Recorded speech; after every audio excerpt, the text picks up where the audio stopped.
Hey guys, welcome back to my channel. Thank you so much for clicking on today's video. My name's Brendan and today I'm going to show you how to do the star drop. This is a single rotation drop similar to the fallen angel, but there are no leg wraps, which means it's really important that you catch the tails as you drop or you will fall out of it. As always, I recommend learning with face-to-face lessons, and this is especially the case for open drops. Alright, let's get started, and remember, you've got this. You can do this drop from the ground if you reach up high enough and you have a good inversion, but I prefer to do it from 1 or 2 climbs up. Reach up to separate the silks. Reaching high makes them easier to split. Bring your body through the middle and straddle invert. Wrap your legs from the outside in.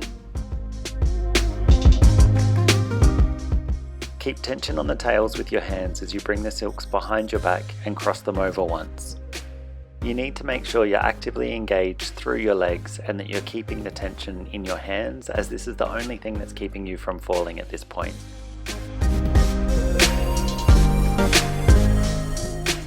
Unwrap one leg at a time, bend and wrap the tail over the knee from the inside out and arch away to get the tail over your foot. Re-wrap your leg from the outside in and repeat on the other side. Let the tails go behind your back, bend one knee, reach up and grab the pole ends, pull yourself up and then settle into position. Pulling up like this makes the wrapping a lot more comfortable. Bring both arms through the silks and then re-grip your hands so your thumbs are facing down. Arch forwards, make sure you can see the tails, and when you're ready to drop, let go of the poles, immediately grab the tails and pull them out to the sides in a crucifix position.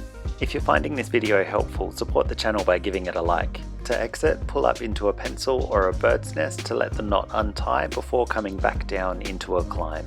For more tutorials like this, make sure you subscribe and turn on the bell so you're notified every time I upload. If you liked this tutorial but you want to try something a little bit more advanced, then you'll probably like the fallen angel or the double diver drop.